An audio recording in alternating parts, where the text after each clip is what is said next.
PV hey, hi, hello, my name is Glew the Queen and welcome to another episode of a surprisingly decent review of RuPaul's Drag Race UK Season 2 Episode 3!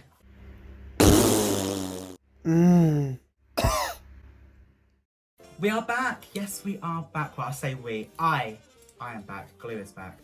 We do not have Joyless again this week, unfortunately. This week, Joyless is steaming out a lot of wigs and sewing lots of costumes. They're not doing that. What are they doing then? Joyless can't be here because they're making a vegan shepherd's pie.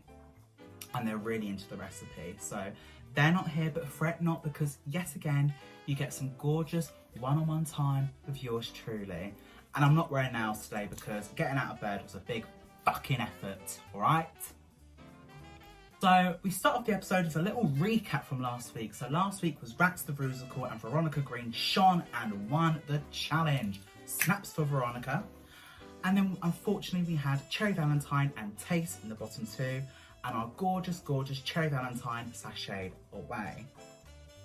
So we come back into the workroom and you know, all the queens are sat and they're like, wow, you know, we love you, Cherry. Wipe away her mirror message. So long, farewell.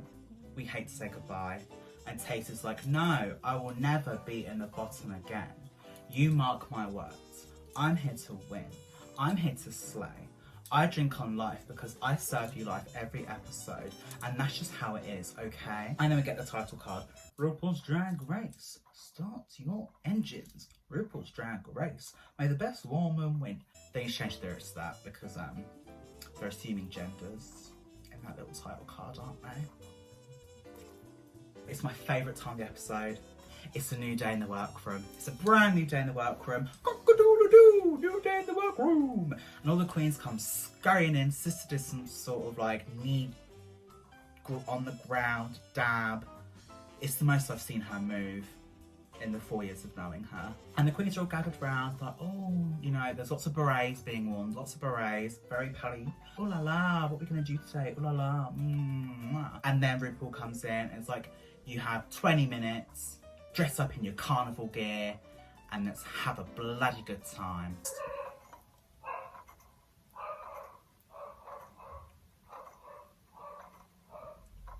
All the queens are in their carnival wear and they are very sparkly, very shiny, very fringy, very gorgeous. And Sister is literally dressed in an orange dress with green tights and the dress has a hen on it.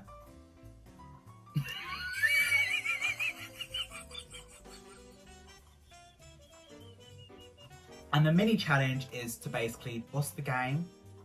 How low can you go below the pole? What's it called? Is it limbo, lumbo, bimbo? Basically, they have to like walk underneath poles and basically just see who's the most bendiest. It was fun. It was a fun little few minutes to like fill up the episode. You know, the queens were very cheeky. There are some talks about balls. Wasn't needed. Ill taste. And some highlights from this challenge were Sister's chicken dress. Ginny just walking straight underneath the pole, not even bothering to bend. Love her. And another one. Yeah, it was fun. And then we find out that Veronica and Taste were the winners of this week's mini challenge. Congratulations. You're number one combined.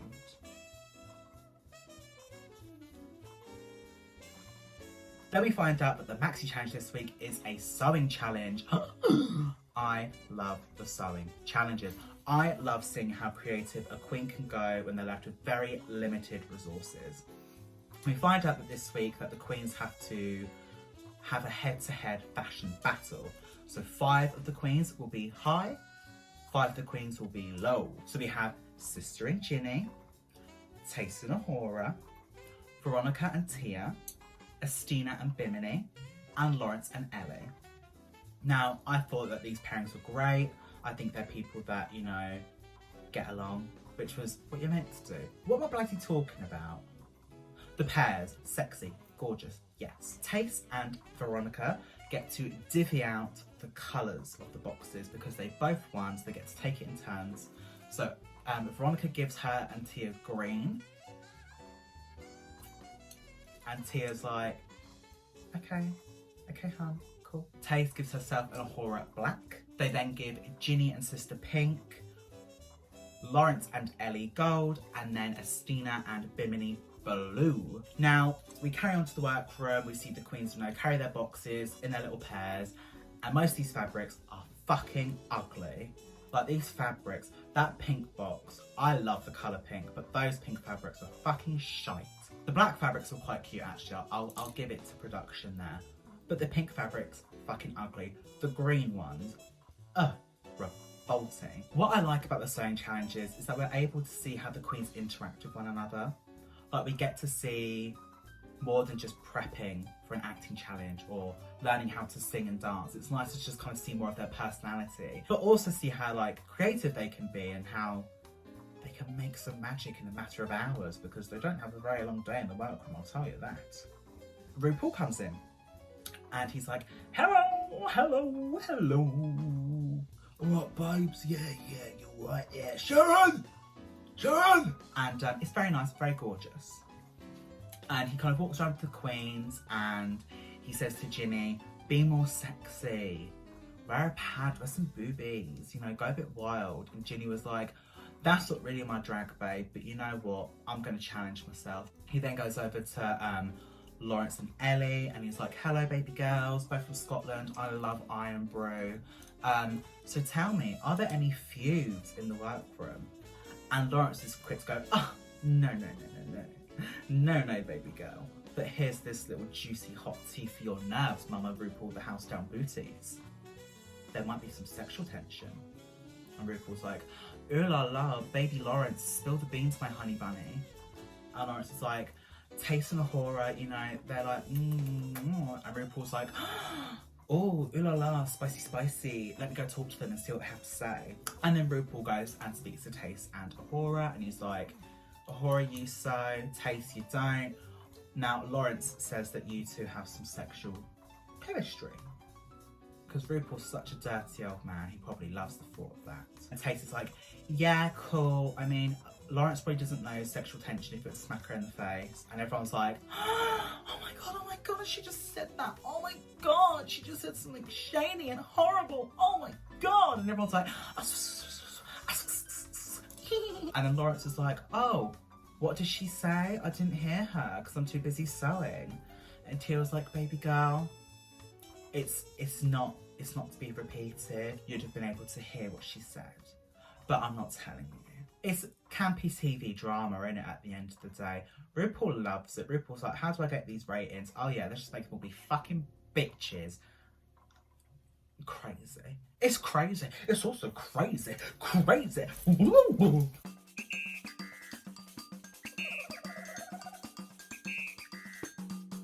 So it pans over to Ginny and Sister, and Ginny confides in Sister about being a non-binary individual, and they talk about how they never really felt like a man, but then in the same part they never really felt like a woman, and how they just never really felt like they fit in. It was really heartwarming to see this, and we haven't really had a lot of open non-binary representation on the show, so to have Ginny talk about this was such an amazing thing, and it's going to educate a lot of like the older Drag Race audience who don't really know about non-binary, but also it's going to educate the younger audience of Drag Race who might feel the same as Ginny and Bimini, who we'll get into shortly. Bimini kind of hears what Ginny's saying and she goes over and she's like, baby, I'm with you, I'm non-binary too. Like let's talk about it, like we're doing amazing things for people, and like it's what people need to see and hear. And it's a really gorgeous, tender moment with the two of them, and it just really shows that like gender identity needs to be spoken about, and it's touched so many people since watching it. They're probably not watching it, but Ginny and Bimini, if you are watching this, thank you. Like, it was just such a nice conversation for them to have. I loved it. It was so nice, so heartwarming. Like, it was nice to see serious sides of both of them, because with Bimini, we've kind of seen like a bit of a jokester, a bit kinky girl, a bit of stripper, and then Ginny we've just kind of seen like otherwise in the workroom. Tia is struggling, she's very open, I'm not a seamstress, and she even says in her confessional, like, she's one of those girls who she'll watch Drag Race, and when people go, I can't sew, she's like, You know what you're signing up for, baby girl. Get your bobbin out, get your foot pedal out, and get a sew-in. She's like, you know, I practiced with bin bags so I could make a good bin bag outfit, but this is real fabric. And I was thinking, baby girl, some of those fabrics that like, they came out of a bin bag. Like, I'm not being funny, but some of those fabrics are absolute shite. And Tia says, you know, I'm gonna change my design. I'm gonna change it. I'm gonna have some funky bows, and I'm gonna just make it like really cheeky. Like, I know how to make a bow, so I'm gonna just cover this dress in bows. And Veronica's like, you're changing it. Why? Why are you changing it? Like, we've not got long left. And like, it's not Veronica being shady, it's Veronica being a friend of Tia's and being like, are you sure this is a good idea? Because I'm your mate and I don't want you to like fuck this up for yourself, do you know what I mean? And then we'll pan over to Laurence and Ellie, and both of them are strong seamstresses. They both are known for sewing outfits and costumes, and they've kind of been doing it since they started drag. You know, Laurence says, you know, I was sewing since I was 10. I started off with teddy bears, then I moved on to latex gowns. Ellie Diamond sews and does her own hair and like her own, like she is amazing. And they talk to RuPaul and they kind of say, because there's not a lot of money in Scotland, the queens don't get paid a lot. So it's easier for them to make their own stuff and to kind of resource their own things instead of having to like do 10 gigs to be able to pay for one outfit. Like, they're like, why not just be able to make it ourselves? And I admire that, especially when Ellie was like, you know, I kind of had to step back a little bit. I had to work at a drive-through just so I could kind of get more money to put towards my drag. I thought that was such an amazing thing, and it's just like, it shows how passionate these two are. In my opinion, some of the best performers, not just queens, but you know, kings, queens, in-betweens, some of the best do come from Scotland. I absolutely stan Scottish drag. And as soon as lockdown's up, I want to go to Scotland and I want to see some of these gorgeous creatures because they're fucking stunning.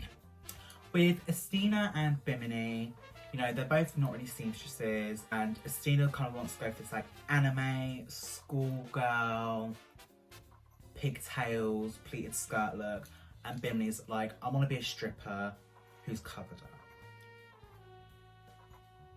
Knock knock, who's there? Glew. Glew who? Glew who?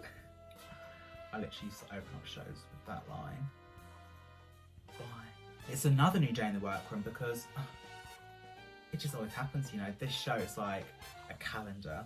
They say it's a new day today. And you're like, oh, okay, it's a new day. Brilliant, thanks for telling me. Ahora's like lying on the floor and Tace is like, baby girl, are you stressed? Are you rushing? And Ahora's like, no, baby girl, I'm done, honey. And Tace is like, oh, okay, cool, because you just look a bit like a mess on the floor. And Ahora's like, oh. Then we pan over to Estina and Bimini. And Estina's like, this looks amazing. It's a little bit basic. Like, I need to amp it up. And then Bimini's like, just put some appliques on there. And Estina's like, yeah, I should put some applique on there. I ain't got enough time. I'm going to go do my makeup. Skippity, skippity, skip. Boom, boom. Boom, boom, boom, boom, boom, boom, boom, boom. Da, da, da, da.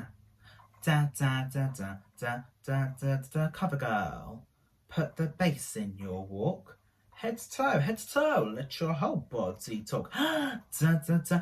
And what? RuPaul is back in this asymmetrical neon dress. She looks a bit like neon piles. And then we have, of course, Michelle Visage. We have Graham Norton, and then we have Jordan Dunn. Supermodel, gorgeous. Lovely outfit. It looked like fucking like a wood wicker outfit. She looked a bit like Wicker Man. Was she dressed as Wicker Man? This week's theme is who wore it best. And the queens had to make their own costumes and they're going head to head. 5 will be the tops, 5 will be low.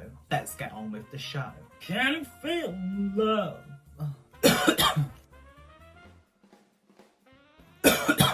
First out is Tace, and she is wearing this gorgeous black leather look jacket dress, and it had like really cool like hips and it had exaggerated arms. And what was really interesting here is that it looked like most of the construction was through safety pins, which would have been very time consuming. It had this like raw, edgy grunge look to it. She wore horns similar to week 1, and she put like clips in them and rings in them. Like, she looked very punk but couture. and she had a lot of leg. Then aftertaste we had a horror, and she came out in this black cat suit with like rhinestone details on her breasts. She had big white poofy hair, a glittery beret, a glittery robe, and some big sparkly boots things. Yeah, it was a nice look. It had a really nice silhouette to it. I really enjoyed the cape. I loved her little hat. I personally didn't really like the boots of the outfit. I think just like a black pump would have worked a bit more, but that's just me. I'm just picky. I mean, I'm literally wearing pants right now underneath this. But no, I think both these queens did a really, like, they both did gorgeous looks. I think they were both stunning. Both very nice, both very streamlined. I like their different approaches. Like Ahura was a lot more tidy, a bit more flowy, quite disco. Whereas Taste's was a bit more jagged, a bit more raw, and a lot of punk. Love them both good. Next up we had Ginny Lemon. She came out in a little heel with her bright yellow tights, and then she had this pink slip dress with like rhinestones on it, like she was going for sexy MILF. She had hip pads, she had big boobies, she had different makeup, she changed up her hair, and she looked great. And I think the best thing about this look was Ginny's confidence. Like, you could tell that she felt good. The look itself was very basic, but it was done well. I do, like the judges say, I wish it was kind of pushed in at the waist a bit more, but I can't really talk because I've not really got a silhouette today. Very lazy today. But I really enjoyed the look. I liked seeing her in different hair. I liked seeing her makeup different. And it was nice for Ginny to kind of have a colour that isn't yellow, but still put her Ginny edge and make parts of it yellow. It's so fucking clever. Our non-binary queen absolutely stole our hearts this week, and I love her. After Ginny, we had Sister, and she came out in these fucking gorgeous, like, ruched trousers connected to the boot, and she was like, is it a boot? Is it a trouser? Who knows? It looked fucking great. And then she had this shirt tucked in. She had her signature orb. She had the big circle with some little lips on it, all sparkly. And she had these really dramatic, long, flowy sleeves. It was so fun.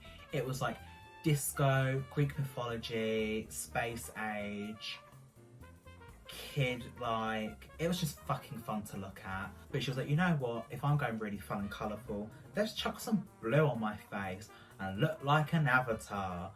Oh, Leona Lewis sang a song on Avatar, didn't she?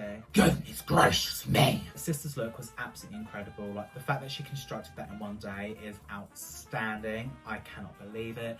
She is talented, and I feel like people really had an eye on her this week. Like, I think this is the week where people were like, oh, she's fucking good. For me, this was my favourite look of the week.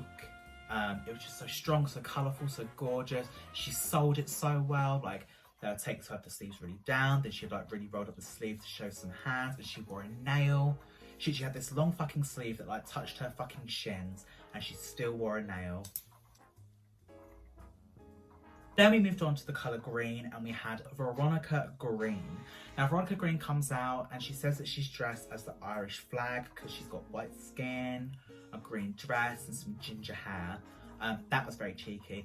The look itself, I appreciate that she lined it, and I liked the wig. I just felt that outfit was a little bit basic. I felt like there could have been more, especially because she is a seamstress and like she's made a lot of her clothes for the runway. And we've seen amazing things like what she wore the week before. We saw her big red gown that she made. So I just wish that it kind of had an extra bit of oomph. But that's just me, and I'm just picky. But overall, she looked good, but the look, again, was just a little bit basic. But between her and Tia, obviously she had the better look. Tia Coffee. I agree with Michelle. I loved the hair, and I loved the bow. The rest of the outfit was questionable. I think considering that she had kind of scrapped halfway through the working day, what she made was still good quality. There was a hole under the armpit, yeah, but the outfit was fuck ugly. But she agrees, and she was like, is this outfit gorgeous? No. Vintage? No. Is it fabric that's just stuck to my body? Slightly. She really used her charm to sell the outfit, and I must say, her confessionals this season are so fun and so hilarious. Like, she's just a fun girl. I like her. And she's fucking terrified of bees as well. And there's a really sad moment where she, on the stage, she started crying. Because they're like, babe, you've got this like supermodel body. Like, you can be fashion, you can be a supermodel. And she's like, you know, I can't paint like Taze. I can't dress like these other girls. You can tell she really got in her head this week, and it's sad to see because Tia is such a gorgeous drag queen. Like, I think she has good makeup. She has nice wigs, well, most of the time. But she's also such a fun and loving person, and she's fucking talented. Good for you, Tia Coffee. You know what? You may not have made the best outfit, no, but you're fucking good at what you do, and you're gorgeous. And I am a big, big, big fan of yours. Mwah. That's me blowing you a kiss, Chateau Bueno. Then we moved on to the colour blue, and we had Christina Mandela come out, and she had a very basic look. It was well put together, actually. It was very well, really well constructed. She had really cute hair. She had these like little anime pigtails with fluff in it. But the outfit itself was very basic, which is fine. Like, it's good to sometimes have simplicity, but on a sewing challenge, that's like on a look challenge that's solely about your look, you need to amp it up a little bit. Even if she put some rhinestones on there or some appliques, it just could have gone an extra mile and just had a bit more fun on the stage. Didn't really cut it. Again, it was well constructed, but the outfit as a whole just didn't stand out. Like, not to be horrible, but I forgot about it. I feel so nasty. Then after Christina, we had Bimini Bon Boo Lash, and she came out as this like Vivienne Westwood punk queen goddess. She came out and she was like, eh. I fucking loved this look. Like, and Bimini was like, I'm not a seamstress, I don't sew. And she came out in a gown. It was great.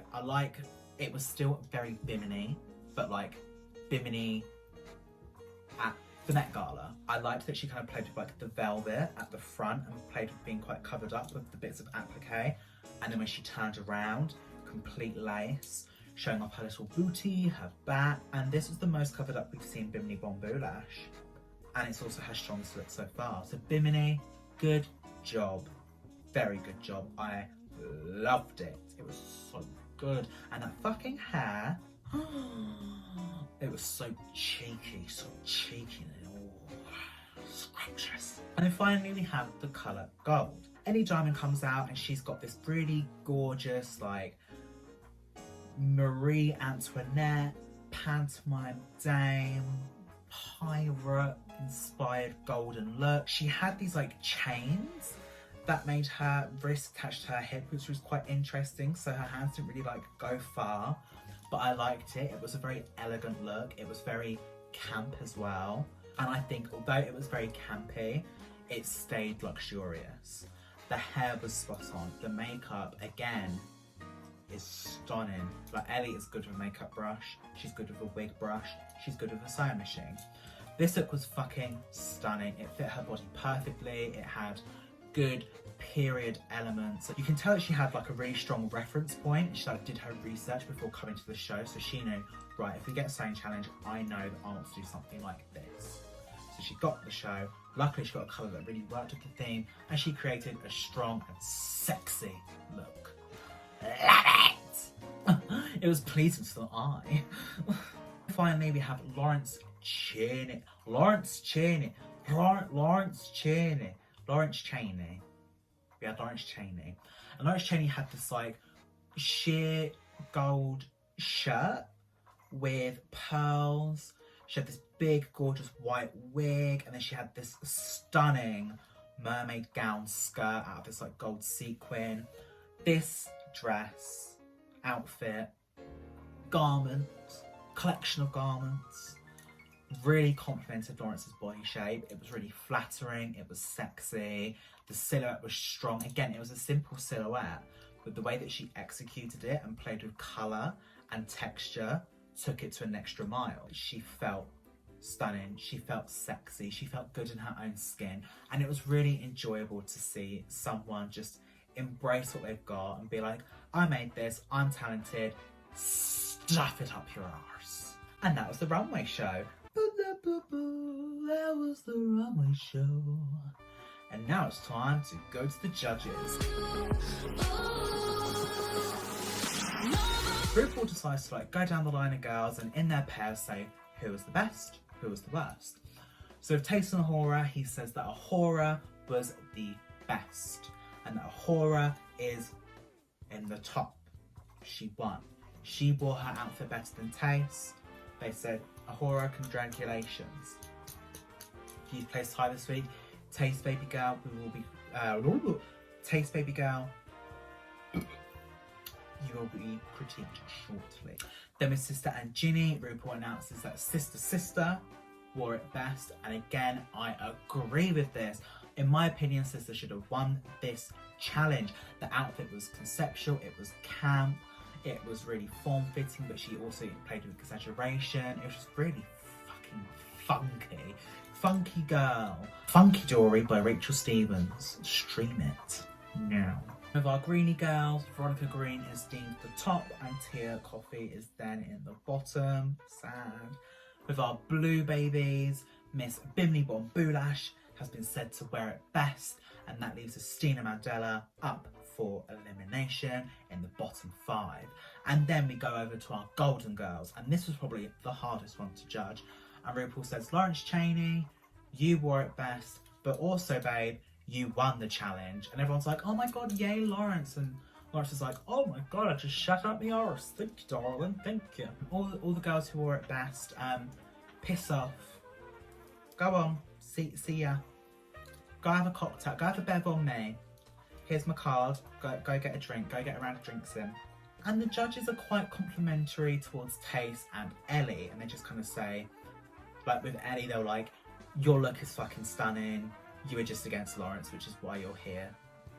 And then with Miss Taste, they're like, Taste, outfit's fun, we liked your, the way you styled it, could have done with a different wig because it was similar to one that you wore 2 weeks ago.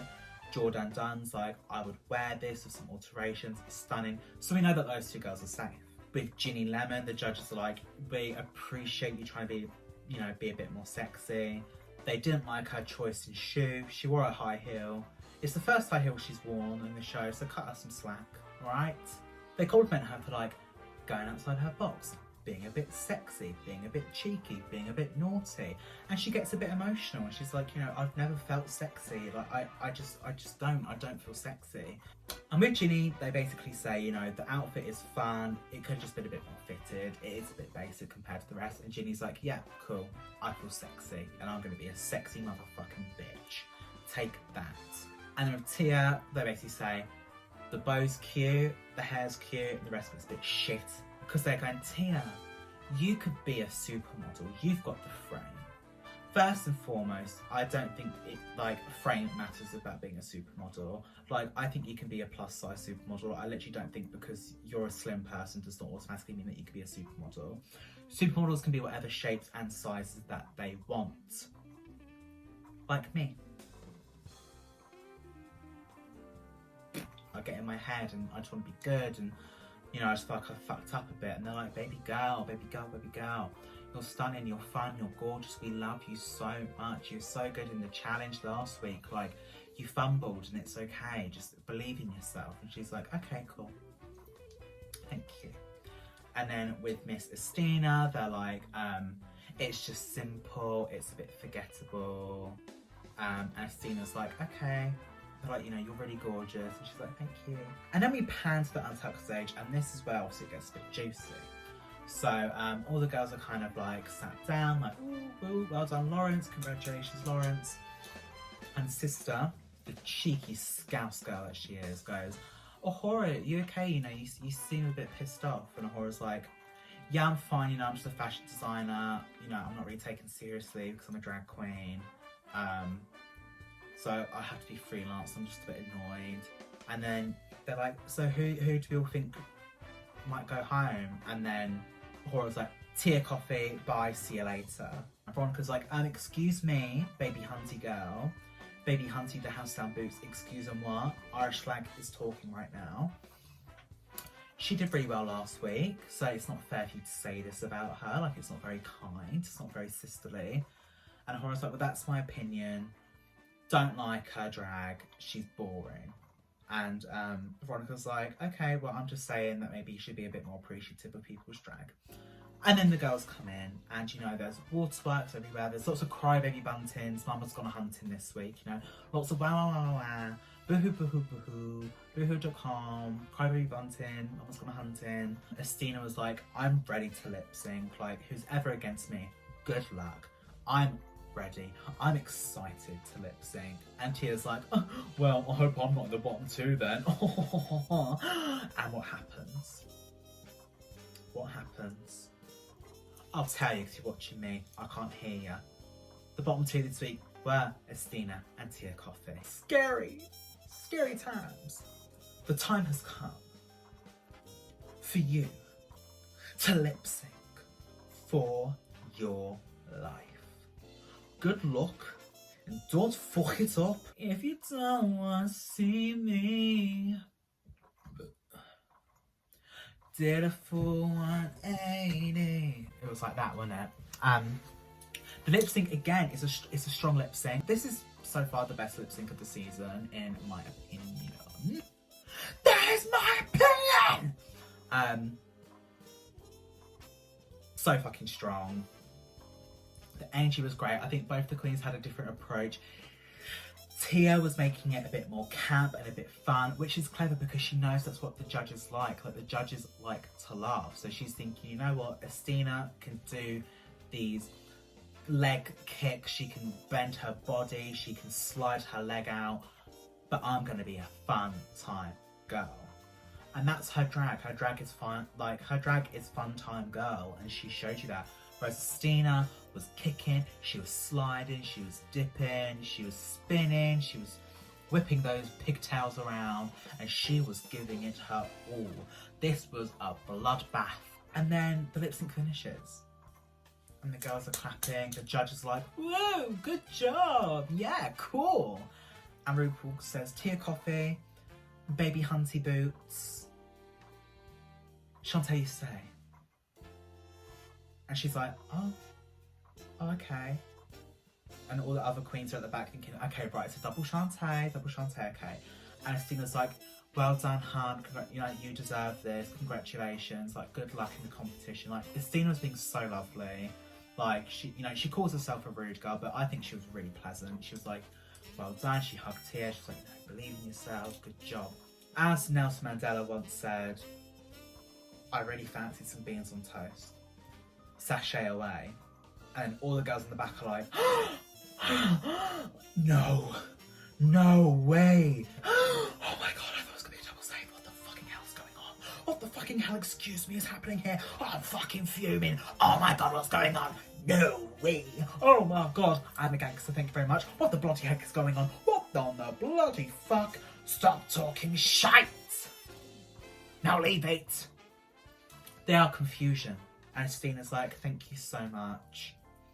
Walks her back. Tia is bawling her eyes out. Tia's like, wah, wah.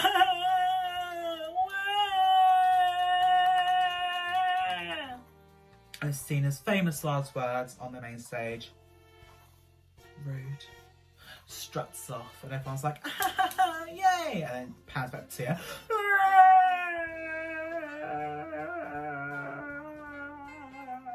And that wraps up episode 3. I must be honest, this has been my favourite episode so far. It was nice to see more workroom interaction and see how the queens kind of interact with one another. That was a quite nice thing to see. It was nice to see how creative the queens can be. I think the majority of the looks are even really strong this week. Like, I'd say there were 3 weak looks, but even then they were still somewhat well constructed. Let's say another congratulations to Laurence Chaney for winning this week, and another best of luck for all your future endeavours to Miss Christina Mandela.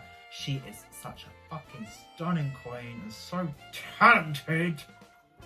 It's sad to see her go. I think it's been sad to see all these queens go. Like, this is such a strong group of girls. So it is hard to see people go. Drag queens aren't just for Drag Race. They're for life. And Christina Mandela has a future ahead of her. Don't forget that. Go to her shows, give her love and support, tell her she's sexy, tell her she's gorgeous.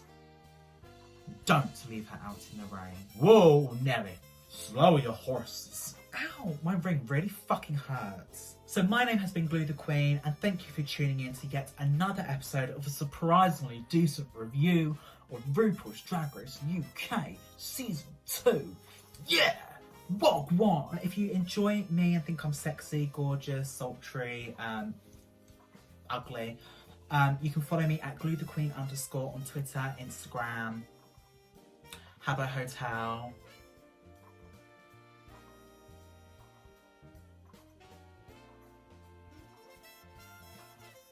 And you can't find me on Tinder, I've deleted it, so just so that you know that. Do not forget to like, comment and subscribe on this video. Share it to your friends. Share it to your grandparents. Share it to Dusty Springfield, she's dead.